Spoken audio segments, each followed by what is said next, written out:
Ya, kita ngobrol lagi dengan Pendeta Hariman di channel Harley Patania Kota, dan kita kali ini ngobrol isu yang sekarang akan segera kita rayakan ini, Pak, gitu ya. Akan ada kampanye sebenarnya dari tanggal 25 November sampai tanggal 10 Desember. Teman-teman mungkin udah beberapa banyak yang tahu, ini adalah kampanye Hari Anti Kekerasan Terhadap Perempuan. Dimulai dari tanggal 25, itu Hari Penghapusan Kekerasan Terhadap Perempuan ya, Pak ya. Nah, dalam kampanye ini kan udah cukup lama ya, dari tahun 91, terus juga sekarang mungkin kalau konteks Indonesia ternyata itu masih banyak ya, Pak ya, kasus-kasus kekerasan terhadap perempuan, kekerasan dalam rumah tangga gitu. Nah, kalau Pak Hariman sendiri melihat selama ini kasus-kasus itu terjadi cukup banyak atau mungkin karena kita abai tidak melihatnya, Pak? Seperti apa, Pak? Saya kira kekerasan dalam rumah tangga itu masih marak ya terjadi dalam kehidupan kita yang memang budaya patriarkinya itu masih sangat mendominasi.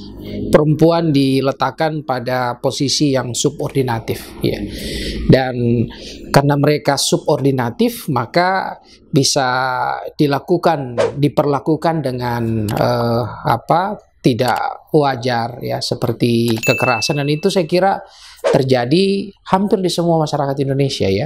Bahkan di rumah tangga Kristiani juga banyak kok pelaku-pelaku kekerasan itu. Dan tidak hanya fisik, Pak ya, bisa kadang-kadang juga kata-kata yang keras dan juga perlakuan yang intimidatif ya sering. Betul. Jadi ada kekerasan yang verbal, ada kekerasan psikologis, dan juga sampai pada kekerasan fisik ya. Dan saya kira kampanye untuk menghapus kekerasan ya seperti yang sekarang dilakukan, kita mendorong supaya tercipta yang namanya kesadaran tentang adil gender, kesadaran tentang membangun budaya damai. Ini penting sekali kita lakukan terus-menerus. Jadi walaupun sudah dari tahun 91, selama masih ada praktik-praktik kekerasan termasuk dalam keluarga, maka kita perlu mengkampanyekan hal itu terus. Selama ini isu yang mungkin jarang juga ya, Pak, kalau di gereja atau di masyarakat Kristiani. Dan seperti kita lihat beberapa kasus juga ya, ada beberapa kasus di masyarakat Kristiani juga marak juga kejadian kekerasan terhadap perempuan ya, Pak, kalau ini. Betul. Kita sendiri kadang-kadang suka malu-malu ya menceritakan ini karena merasa itu aib ya. Sehingga kalau ada praktik kekerasan, ada kecenderungan didiamkan saja, tidak mau dilaporkan. Dan gereja juga menurut saya perlu bersuara secara lantang untuk menghentikan kekerasan ini, dan lebih penting juga gereja bergerak untuk membangun kesadaran. Bahkan bukan hanya gereja ya, saya kira lembaga-lembaga agama yang lain juga perlu ya membangun kesadaran, melakukan pendidikan untuk umat yang memang adil gender ya, yang ramah terhadap anak, ramah terhadap perempuan. Dalam beberapa kasus mungkin kadang-kadang sikap tidak adil itu seperti dibenarkan ya, Pak ya, kalau agama. Kalau kita di Kristen mungkin kayak perempuan harus tunduk pada suami dan semacam itu. Hal-hal seperti itu sering ya. Betul. Jadi ada cara membaca Alkitab yang letterlek, yang hurufiah ya, dicomot ayat begitu saja untuk membenarkan satu ideologi tertentu, termasuk membenarkan ideologi patriarki. Jadi misalnya, hai perempuan hendaklah tunduk kepada suami, maka ini ditempatkan perempuan subordinatif, padahal kan tidak. Harus dibaca seterusnya. Hai suami, kasihilah istrimu. Kalau you tidak bisa mengasihi istri, jangan minta istri untuk hormat, apalagi tunduk, nggak bisa. Jadi saya kira itu cara baca Alkitab, cara baca kitab suci yang letterlek, yang hurufiah itu juga bahaya ya. Bisa membenarkan ideologi-ideologi yang justru destruktif ya dalam kehidupan. Nah, kira-kira apa yang bisa dikerjakan, Pak, masyarakat Kristiani, gereja, dan juga bersama dengan masyarakat yang lain dalam mengatasi isu-isu ini? Karena kasusnya di Indonesia masih cukup tinggi ya kalau untuk ini. Terkait dengan itu saya pikir ya yang tadi, kalau itu terkait dengan kerangka tafsir, maka perlu juga kita mengubah kerangka tafsir kita. Tafsiran yang letterlek, yang memberikan legitimasi terhadap ketidakadilan gender, ini mesti kita ubah. Kita perlu sebuah cara membaca kitab suci yang baru ya, dengan mata baru. Mata yang seperti apa? Mata yang adil gender ya. Kita perlu mengartikan ulang. Nah, ini menemukan meaning ya. Arti, lalu kemudian kita mengkontekstualisasikan itu untuk kehidupan hari ini sehingga dia menjadi relevan. Saya kira sudah kuno lah ya, patriarki itu kuno. Bentuk primitif dari kehidupan manusia yang menurut saya harus ditransformasi.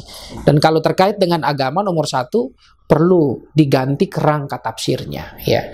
Lalu yang kedua, saya kira dari kerangka tafsir itu kita membuat doktrin, ya, pemahaman-pemahaman yang lebih adil gender, dan ini perlu untuk terus disosialisasikan, ya, dalam kelompok-kelompok kecil, misalnya di gereja gitu, ya, dalam keluarga-keluarga ini perlu untuk terus disosialisasikan sehingga orang punya perspektif yang baru, orang punya pemahaman yang baru, dan bukan sekedar untuk tahu tapi untuk dibudayakan, ya. Jadi harus dimulai dari unit yang paling kecil, keluarga, ya. Saya kira itu ya, orang suka itu yang membedakan anak laki-laki harus begini, anak perempuan harus begini. Iya. Terus Apalagi kalau seperti saya yang dari Ambon, misalnya teman-teman yang dari Batak, begitu, itu kan patriarkismenya kan sangat kuat. Kalau belum punya anak, itu rasanya gimana ya? Kalau sudah punya anak, belum punya anak laki-laki, itu juga nggak bisa. Nah, saya kira itu, ya, pemahaman-pemahaman seperti itu yang saya kira perlu ditransformasi, ya. Nah, kalau untuk kasusnya Pak, kita bisa membantu sejauh mana Pak? Maksudnya kan kasus-kasus itu banyak ya di tetangga kita atau di masyarakat kita, kadang di jemaat juga, kadang di ini. Apa yang kita bisa kerjakan untuk menangani yang demikian dan membantu rekan-rekan yang katakanlah menjadi korban selama ini? Kalau bicara kasus per kasus, memang mau tidak mau kita harus melakukan advokasi, ya. Maka saya kira lembaga-lembaga seperti gereja perlu ada membangun, hemat saya, rumah aman, ya, rumah aman untuk para korban. Disitulah kita bisa melakukan proses advokasi, kita bisa melakukan trauma healing dan seterusnya, bahkan sampai kemudian mengajak yang pelaku-pelaku kekerasan dalam rumah tangga itu antara lain, ya, supaya bisa bertobat.